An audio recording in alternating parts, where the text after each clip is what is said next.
Well, hi there, food friends. It's Kevin. Hello there, I'm Ralph behind the camera. And welcome to Cavalcade of Food. And holiday fruitcakes. Fruitcake. Holiday fruitcake. It is that time of year, Ralph, and as has been tradition in my family for generations, the weekend of Thanksgiving we make with the fruitcakes. So we always made fruitcake for Christmas on Thanksgiving weekend. Because it takes a few weeks. It takes a few weeks to what we would say ripen, okay, and get ready. So we're going to share our family recipe with our food friends today for making holiday fruitcake. Now, fruitcakes, like a million other things we make, has countless variations. And so if you know what if your family put something special in the fruitcake or did something special with it. You mean like moonshine? Well, not necessarily, but that would be something unique.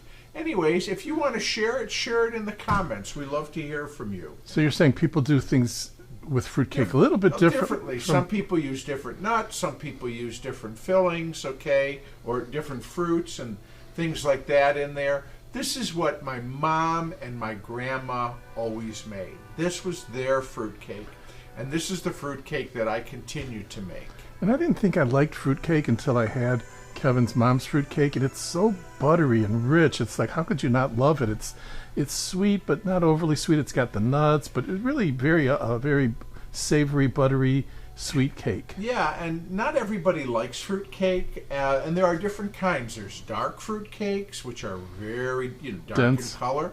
There's light fruit cakes. This one's sort of somewhat in the middle. It's probably more of a lighter fruit cake than a darker fruit cake, I would say. But this is the one that we've always enjoyed. Now, I always make the batter in a roasting pan. Wow, because there's so much? I don't have a bowl big enough. Ah. This is a lot of stirring, a lot of adding of ingredients. It makes 4 loaves, okay, of fruitcake. So what we're going to do first is we start with 1 pound, 4 sticks of butter. All right? Okay. So let's put that in there. 4 sticks, room temp. Room temp of butter. We're going to butter it up. And you said it is buttery, and then part of the reason now I see why. is we have butter. So I'm just going to kind of cream this up a little bit just to sort of get the butter away from being chunks. Yeah. Okay. And like I said, if you have a nice big bowl, one of these days I got to find a really big mixing bowl, because there's a couple things that I make that I just never have a big enough bowl. All right. Now, I'm going to take 4 cups of flour. All right? We're going to put that in there. And then I'm also going to put in the spices and leavening. So I've got 1.5 teaspoons of baking powder, 1 teaspoon of salt. By the way, this butter is unsalted. Okay, so let me. The recipe is below under the video. So 1 teaspoon of salt, 1.5 teaspoons of baking powder, 1 teaspoon of mace, which almost has a nutmeggy smell to it. Wow. And then a 1/2 teaspoon of cardamom. Cardamom. Okay, so those are our spices. And now what we're going to do, Ralph, is you got to do this slow, because otherwise I'm standing back. Yeah, I don't want a flour situation. But what we want to do is we want to cut in and kind of cream up the butter and the flour together. Not to mention the spices. Get them mixed in. Yes, get it all mixed in. So I'm going to keep working on that. I use a spatula here. And normally when we cream the butter and the sugar, but not in this recipe. We cream the butter with the flour. Oh, okay. And the reason you're making enough for 4 loaves or pans is because fruitcake is the kind of thing, even though it's been like the butt of jokes, it's the kind of thing you can gift and give, and make one for your family, make one to give away, make another one to exchange maybe. Exactly. I usually, you know what, we usually give away 3 and keep one. And, you know, fruitcakes have really a wonderful history. And when you think about it, fruitcakes were actually quite extravagant. Even now when you buy, if you get a real fruitcake, a really good fruitcake from a bakery or wherever, it's not inexpensive. That's because the things that go into a fruitcake, the candied fruits, the nuts, are all expensive ingredients. That's why it makes a good gift, because it's not just, I mean, you know, there's some expense to it. It's a worthwhile gift. And after it keeps for a long time. Are made, you know, we baste what we call a basting of the fruitcake with a cheesecloth that's been soaked in wine, and we wrap the fruitcakes with it. But some people use cognac or bourbon or rum, things like that, or rum. And, you know, the idea was you always used your best on the fruitcake. Right, I see. Because this was stuff that you were going to give away to friends and family, and you always use the best ingredients. I see. So that's what we're trying to say. It's a high quality gift. It's not that all gifts have to be monetarily valuable, but this one has a history of having a lot of quality ingredients, and it can keep for a very long time too. I think that's another reason why it makes for a good gift, right? It does, and it, you know, if you keep it airtight, wrapped up, and in a cool place, you know, there's a joke about the fruitcakes that keep getting regifted, and some of them are 40 years old, and you wouldn't know the difference. Yeah. I think you would after that many years, but the reality is they do last a long time. Right. But if the fruitcake, I always say, if the fruitcake's good, it doesn't last because it gets eaten during the holidays. That makes sense. So, Ralph, come in and show our friends what's going on here. So basically, you see what's happened. It's kind of getting cut in, granulated with the butter and the flour mixture. Okay? And it's safe for me to come in close without safety goggles. So it looks like you did a good job of cutting it all in. I'm going to do this for a couple more minutes. I really want this good and mixed, and then we'll come back and do our next step. So I've got this nice and mixed now. Okay? So there it is. All right? So there's our butter, flour, and a few spices, leavener. Now our next step is we're going to put our sugar and our eggs together. I've got 3 cups of sugar here, Ralph, and I've got 10 eggs. Wow. Okay. Before I forget, we're going to put the vanilla in the eggs here. 2 teaspoons, please. So 10 whole large eggs. 10 large eggs at room temperature. And we're going to put this in with the sugar. And how much 3 vanilla? cups. How much vanilla was that, though? 2 teaspoons. Okay. Okay. And 3 cups of sugar? Yep. And now we're going to slowly mix all this together. Look how pretty. It's like a work of art already. See that? So we're going to blend these things. So you're using your handheld KitchenAid Yeah, hand boy, mixer? you know, I know my grandma used to do a lot of this by hand. Like just with a wooden spoon or something? Well, yeah, with a spoon or a whisk or an egg beater. And then she modernized at some point. My mom always used a mixer. What we want to do here is we just really want to get this blended without over-mixing. Blended and dissolve some of that sugar in the eggs. You know, the eggs, again, we're talking about 10 eggs. That's giving us a richness, and the eggs are also a kind of a leavener. And when you think about it, we're putting a lot of weight in this cake. between the fruits and the nuts, okay, all the add-ins. That's why it makes a good weapon when it gets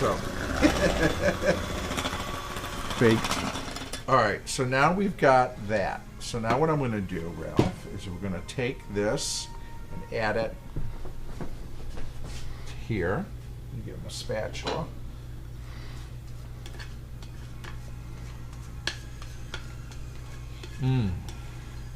It actually, you know, with that vanilla, you can really smell it. And then those spices. Okay. So now we're going to incorporate all of this together. Yeah, it just, you know, again, we always talk about traditions and how food is such a wonderful connection to people and places and our events past. in our life. And so, again, this is, for me, it's just always a wonderful connection back to Mom and Grandma. And the holidays. Christmas is past, yeah. So, you know, I know a lot of people have these traditions. Some people don't make fruitcakes, but maybe they bake cookies or, you know, make other kinds of breads and things during the holidays that are sort of traditions in their family. So please share with us if there's something that you always make. So I'm going to keep mixing here, Ralph, until this is incorporated. Hey, Kevin, I think it would be really fun if you had kids or nieces and nephews. This would be a fun project to make with them, don't you think? Because you've got all these colorful I know, ingredients, and let the kids do, you know, different steps. It would be Especially great for kids. Maybe Actually, adding the colors would be fun for them. You know what? When I was a kid, this was something that I helped my mom with. Yeah, and my sister too. We really enjoyed it. All right, we'll be back in a few. We are just about combined here.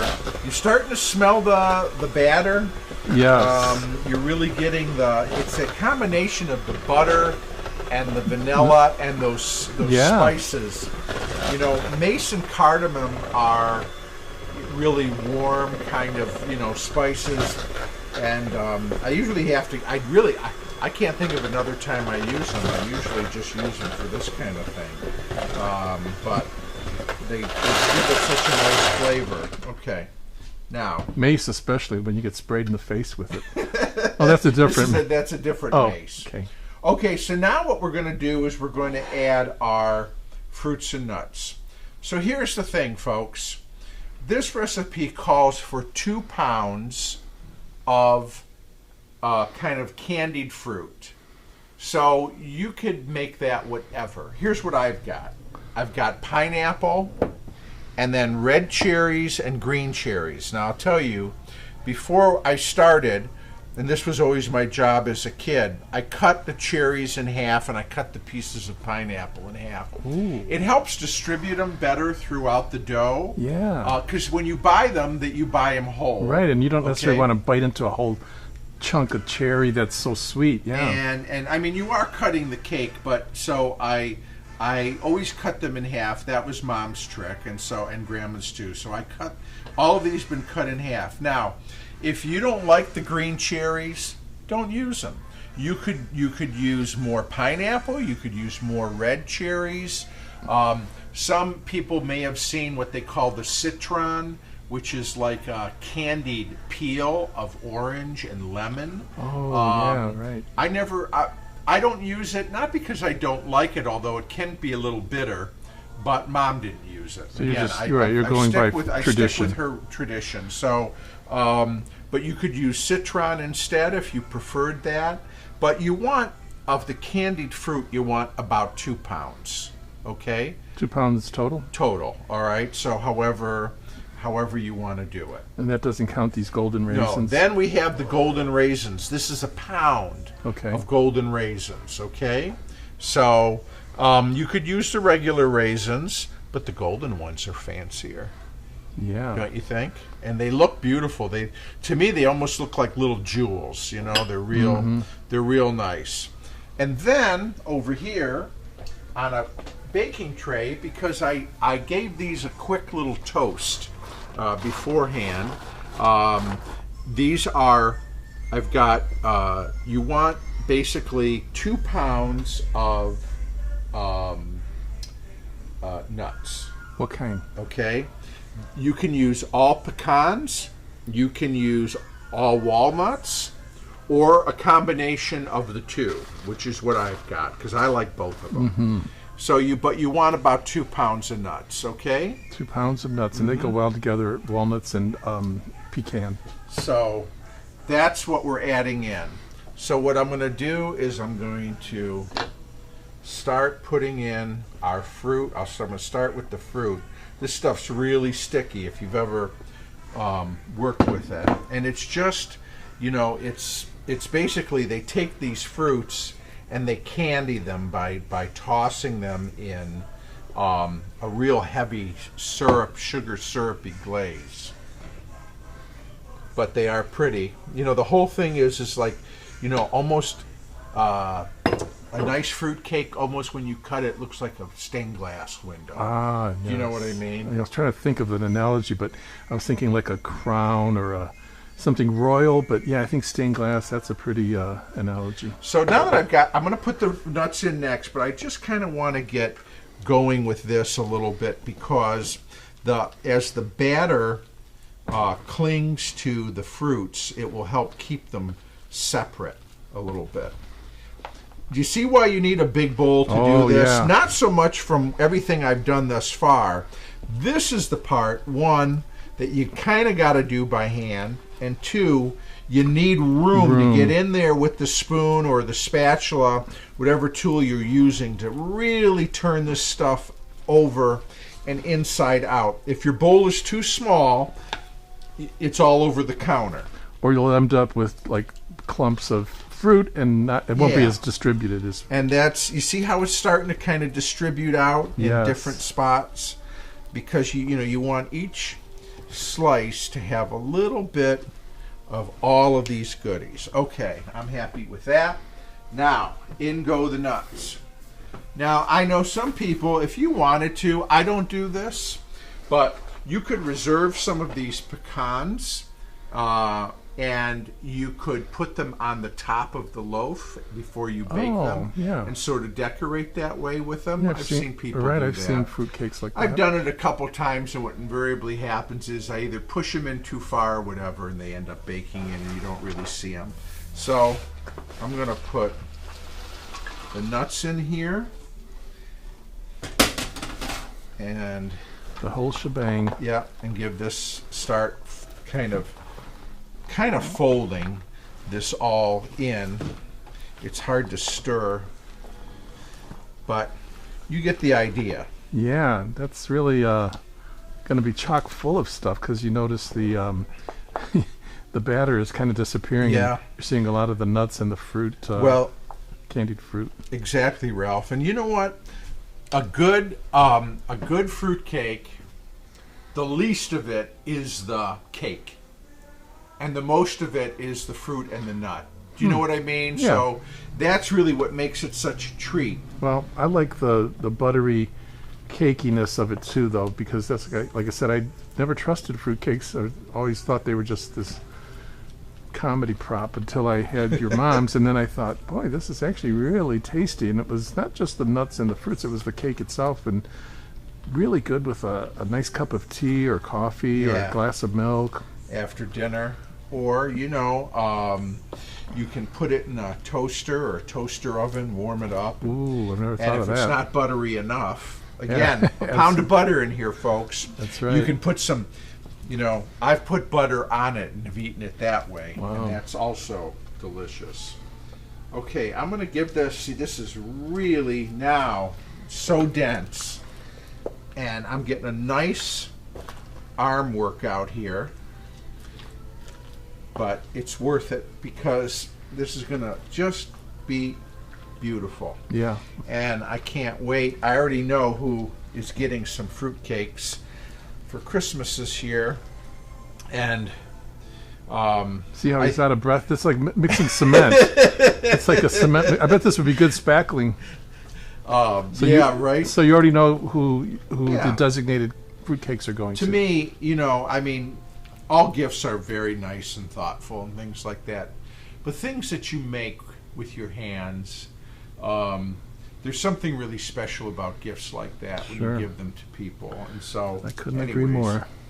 That's, and I think let's face it, it's been a tough year for all of us. And I think it's going to be, there's some people who I want to show some extra appreciation to. And this would be the perfect gift. Okay, now what I'm going to do is I'm going to get my loaf pans ready. I'm using just a standard loaf pan here, 4 of them. I'm going to give these a good spray with baking spray, and then we'll put it in. Ralph, we got the 1958 Frigidaire at about 300 degrees, okay? That's what we're going to bake it. You want it between 275 and 300, somewhere in that window. If you don't have a thermostat or a dial on your range that you can trust, get yourself a little oven thermometer and put it in there. You want to be between 275 at the low, 300 at the high, because these will need to bake for almost 2 hours, again, because they're so dense.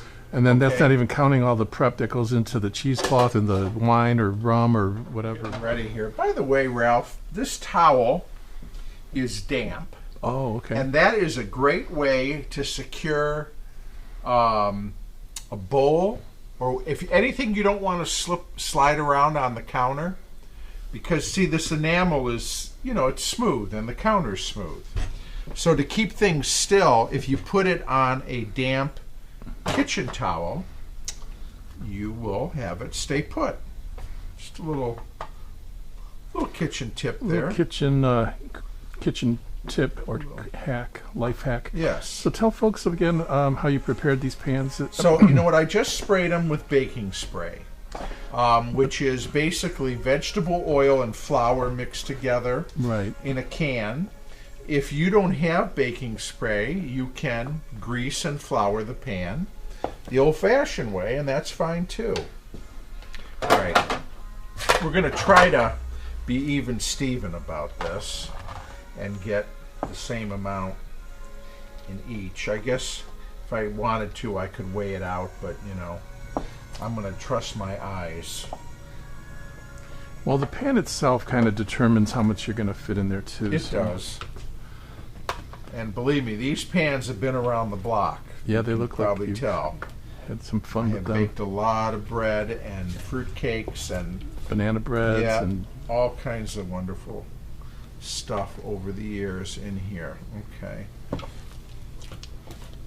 But we're gonna get the rest of this out. Let's see, who needs more? Maybe a little in there, a little in here. Last thing you want is your Christmas gift recipients to be fighting over who got the bigger fruitcake. Exactly. All right. Get all this out of here. So just sort of spread it evenly, and you want to make sure that you've kind of filled it to the corners. As this bakes, of course, the batter will, find its way. I see. But give it a good head start. Give it a little helping hand. Yeah, a little helping hand. And you don't want to smash it down into the pan, because then it would make it too dense. Yeah, and it's it's dense enough as it is, but just sort of help kind of flatten the top out a little bit. Just make sure it's getting to the corners. Kind of lightly smoosh it in there. And you said it's going to bake for 2 whole hours? Yeah. Wow. So here's what I'm going to do, folks. I'm going to set the timer for 90 minutes. It has taken up to 2 hours before. But you'll check it after an hour and a half? Yeah, and I'll check it at an hour and a half. And it's like any other cake, that it's done when a toothpick inserted comes out clean.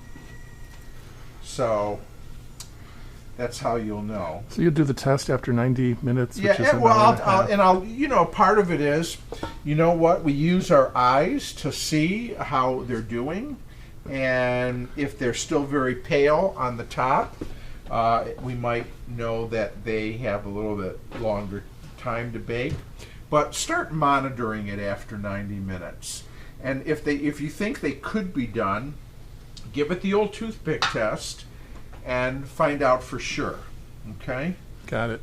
All right. So now have your oven rack kind of in the center.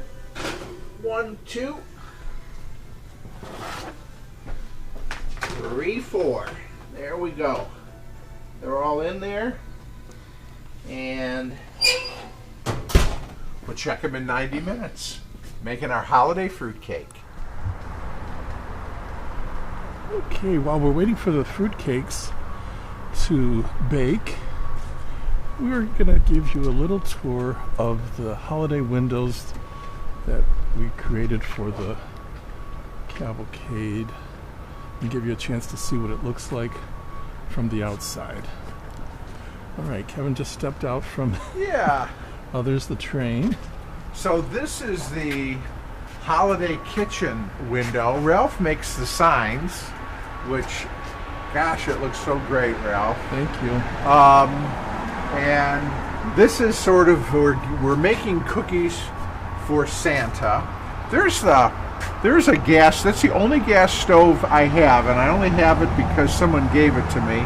But I put it in the window this year as part of our holiday kitchen display. And of course we've got the Santa Express there. See, he's actually waving. This cool train was fun. Donated by Kevin's brother Wally. The kids love that. Kids from 1 to 93. Kids of all ages. This was a fun window to do. This is the modern, with the emphasis on mod, Christmas, the modern Christmas. And so we kind of want to take a trip back here to 1962, and we've got our aluminum Christmas tree and a hi-fi with some of our favorite Christmas albums that we love to listen to, and furniture from that time as well. Nice fun cocktail glasses. Yeah. And why not? Very modern tree, the popcorn. Chair. Yeah. And Nice. yeah, those pole lamp, which I kind of Christmased up a little bit with some poinsettia garland. And then yeah, so here's our holiday kitchen, and Cavalcade studio. And then this window here, Ralph, as you know, is our classic Christmas window, where we've just got a lot of really traditional things here that are reminiscent to a lot of people. So, got the old radio there, and some nice gifts, of course, the nativity scene, some of our vintage Christmas illuminated lanterns there. Somebody's getting a new Smith Corona typewriter for Christmas. Wow. How fun is that? That's cool. And then here, look, to Mom from Santa. New Westinghouse roaster. How fun is that? Talk about a trip back in time. And so, anyways, we these windows are a labor of love, and I change them about 4 or 5 times a year, and it's just so much fun, and another way to share the collection with our community here in Croswell. Yeah, the folks love it, and yesterday was the Santa Parade. Yep. So everybody came and oogled and googled and loved looking at the windows. So, anyways, we thought we'd share it with you. So, you getting cold yet, Ralph? Nope, it's actually not too cold. But yeah, let's go check on those fruitcakes. See how our fruitcakes are doing. All right, did I get the lights up at the top? I think I did.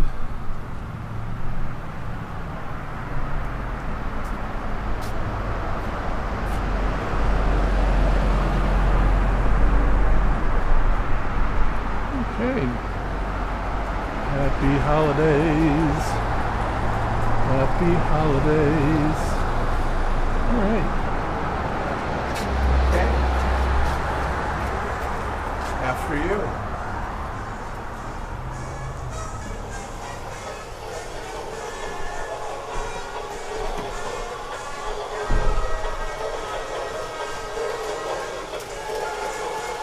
Here comes that Santa train.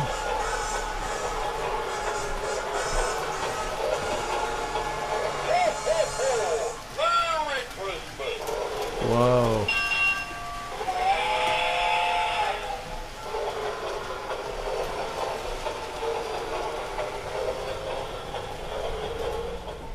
So. Oh my goodness, look at those. The cement, look at those. So it's been a little more than 90, it's been about maybe 95 minutes, and they tested done. The oven has been at pretty much 300 the whole time. Look at that. And you know, we often say that we wish you could smell Yeah. the kitchen with us, but this time, and especially with all that butter and candied fruit and the nuts, it's just, oh boy, this kitchen smells yummy, and the spices. So we're going to let these cool in the pan, for maybe about 15 or 20 minutes or so. And then eat them up. And then I'm going to take them just out of the pan and let them cool completely before we do anything else with them. Right. So the last part is optional, and that is to wrap them in cheesecloth that's been soaked in wine or rum or Liquor of your choice. liquor of your choice. Cognac. If you don't want an alcoholic fruitcake, by all means, you can just skip that step. I would still wrap it up really good and tight and just put it in a cool, if you have a cool spot in the house, like maybe a front hall closet, or keep them in a secure box or something, even in the cellar or garage or somewhere where it might be cool. And don't eat them right away. They really do sort of blossom a little bit over a period of time. And like I said, we generally don't have them until Christmas Eve or right around there. But so you don't have to do the wrapping if you don't want to. That's totally optional. But we'll let these cool again for a little bit. And then I'll get them out of the pans and just let them cool on the racks. Okie dokie.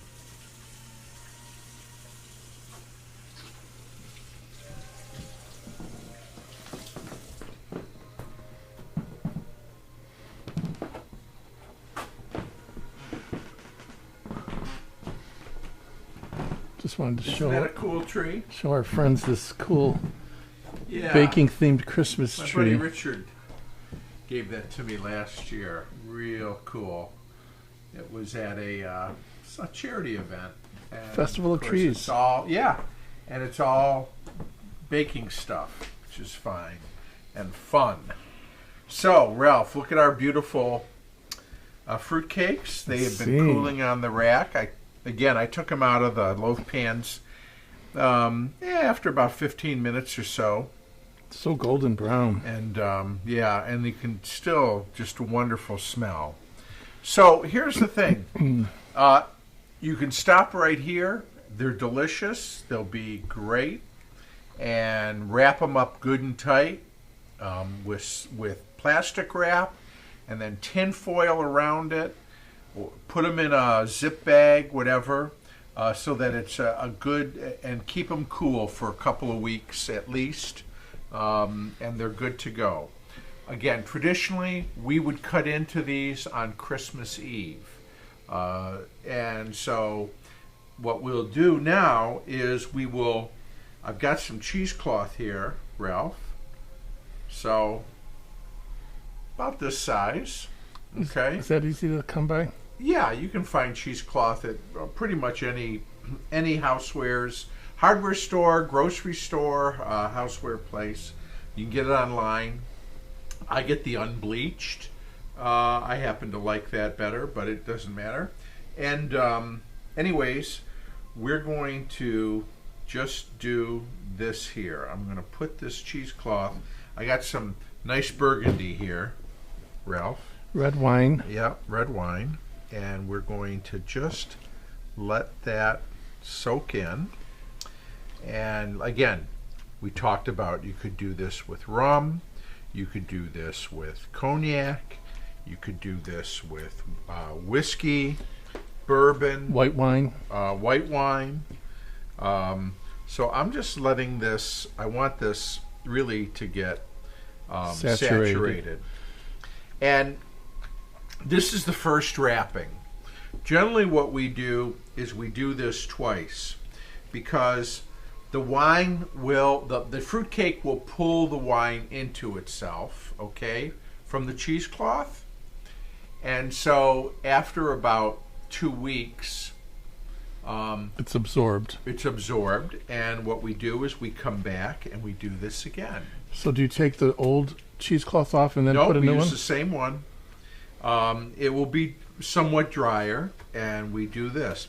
Now, you don't have to do that. It depends how boozy or how much of that a flavor, wine, that flavor that you want. that you want in the cake. And you should use a wine that's decent, not just yes, any cheap. use a wine you would be happy to drink. Not dollar store wine. No. All right. So here's our cheesecloth. So what I'm going to do. And how much wine did you put in there? Just a cup? Well, about a cup, yeah. And there's still some here. Some for the fruitcake, some for you. And, well, we'll need it for another one. I know, I'm just We're kidding. going to just shroud the fruitcake here in the So wine it's totally covered cloth. in the wine-soaked cheesecloth. And Then how do you store it? then what I'm going to do is I take a piece of plastic wrap.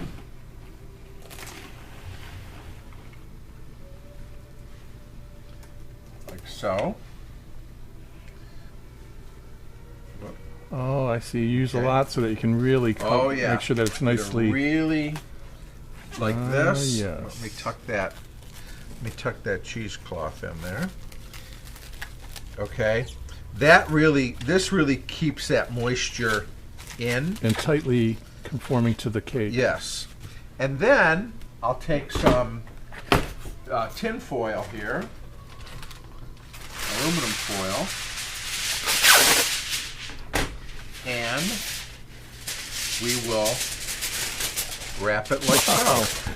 See, that wine ain't going nowhere, but the No. the fruitcake.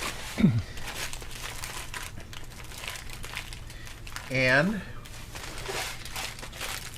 this is pretty good. Okay, there we go. Look Now- at that nice little package Yeah. there. Okay, But that's not ready to serve. Now it goes into a cool, dry I'm gonna place. keep it in a cool place. I said I'm gonna revisit this probably in about 2 weeks, maybe the second weekend in December. Give the cheesecloth another Soaking. soak, another same cheesecloth, another wrap around, and then put it back in the cool spot until Christmas Eve. So we're using a Burgundy. Some folks might want to use a sweeter wine or a drier wine, or do you think it's better to use could, it? You know,